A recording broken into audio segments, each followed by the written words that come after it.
डिस्क्लियर video तँलाई अलिकति पनि मसँग डर लाग्दैन डर होइन तँलाई देखेर माया चाहिँ लाग्छ मलाई बिचरा डन बन्ने चक्करमा कतिजनाको राम धुलाई खाइसके होला दाजु यो त तपाईँ भन्दा ठुलो डन हो कि क्या हो अघिदेखि तपाईँलाई पेलेको पेले छ त म डन होइन के सोल्टी म पुलिस हो पुलिस पुलिस अरे क्या बोल रहे हैं मदर ओइ पुलिस मलाई किन भित्र उलिस मैले हुलेको होइन नि सोल्टी म एक्स पुलिस हो के आज भन्दा 3 वर्ष अगाडि म यहाँको इन्चार्ज थिएँ अनि अहिले चाहिँ किन जेलमा मातेको बेला सबै कैदीलाई छोड्दिस् कि क्या हो होइन नि सोल्टी म एक दिन एफआईआर लेख्दै थिएँ अनि मिस्टेकली चोरको नाम लेख्ने ठाउँमा आफ्नो नाम पो लेखी पठाएछु अरे बाप म फेरि यति कन्फिडेन्ट थिएँ कि एफआईआर चेकै नगरी पास गरिदिएँ अर्को दिन त मेरै घरमा पुलिस आइदिएर अबे साले अनि तैँले भनिनस् त म चोर होइन भनेर भनेको नि आजसम्म कुनै चोरले म चोर हो भनेको छ भन्दै जेल हाल्दियो मलाई त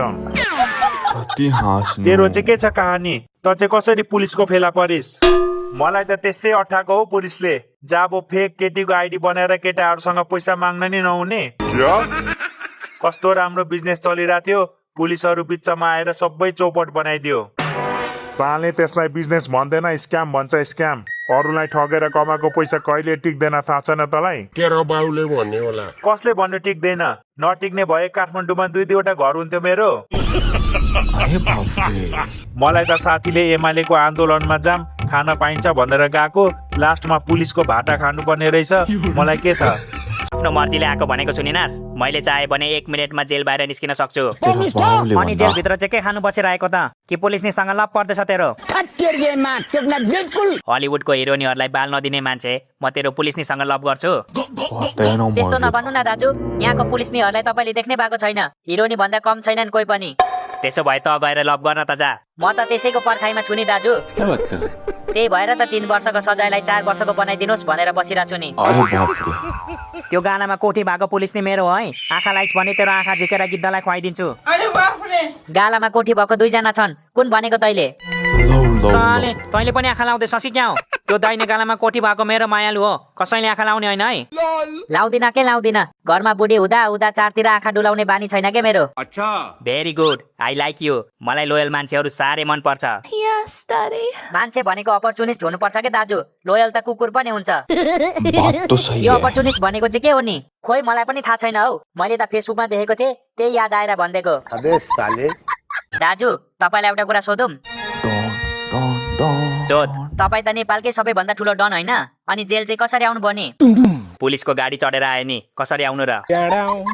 त्यो भनेको होइन के दाजु तपाईँ जस्तो खतरनाक डनलाई पुलिसले कसरी समात्यो भनेको के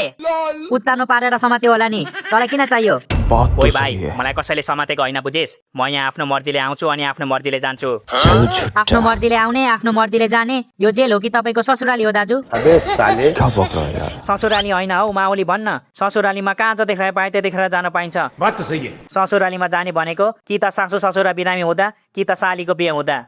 ओह नो अनि चाडपर्वमा चाहिँ जाँदैनस् र ससुराली बोलाए पो जानु उनीहरूको छोरीलाई मात्र बोलाउँछन् अनि टन्नै खुवाएर भैँसी जस्तो बनाएर पठाउँछन् बात तो सही आमा है बुवाले आफ्नो छोरीलाई खुवाइहाल्छ नि बल्ल बल्ल आएको छोरीलाई भोक भोकै पठाउँछ त मैले नखुवाओस् भनेको होइन जति खुवाउनु छ खुवाओस् तर 1 हप्तामै भैँसी बनाएर चाहिँ नपठाओस् ओह नो माइती घरमा गएर के खाएर आउँछे अनि रातभरि पादेर मलाई सास फेर्न गाह्रो बनाउँछे त्यसो भए त तेरो घरमा कहिले ग्यासको सर्टेज हुँदैन होला है भाउजूले पादेरै 3-4वटा सिलिन्डर त भरिदिनुहुन्छ होला क्या बक रहा है ओइ मदर धरतीको बोजहरू किन हल्ला गरेको तिमीहरू हल्ला गरेको होइन नि सर हामी त सल्लाह पो गरेको त कस्तो सल्लाह भाग्ने सल्लाह गर्दैछौ कि क्या हो तिमीहरू हामी किन भाग्नु सर यहाँ फ्रीमा खाना र बस्न पाइएको छ हाम्रो लागि त स्वर्ग छ नि बात तो सही अनि है के सल्लाह गर्दै थियौ त अघि सल्लाह के हो भने नि सर अब यहाँ फ्रीमा खाना र बस्न पाइएको छ त्यसैले हाम्रो परिवारलाई पनि जेल भित्रै सिफ्ट गर्ने हो कि भनेर सल्लाह गरिरहेको थियौ हामी त अबे साले तिमीहरूको छाला चिलाउँदैछ हो फेरि चिलाइहाल्छ नि सर यस्तो फोहोरमा बसेपछि चिलाउँदैन त बस्ने ठाउँको चाहिँ व्यवस्था गर्नु पर्यो है सर अरे अब के तिमीहरूलाई जेलभित्र सोफा ल्याइदिनु मैले जे छ त्यसैमा एडजस्ट गरेर बस नत्र इन्सपेक्टर सरलाई भनेर सबलाई बिजुलीको झट्का दिन्छु त्यसले के भन्यो भर्खर बिजुलीको झट्का दिन्छु भन्यो होइन ओइ तेरो हिम्मत छ मलाई बिजुलीको झट्का दिने म को हो चिनेक्छस् तैले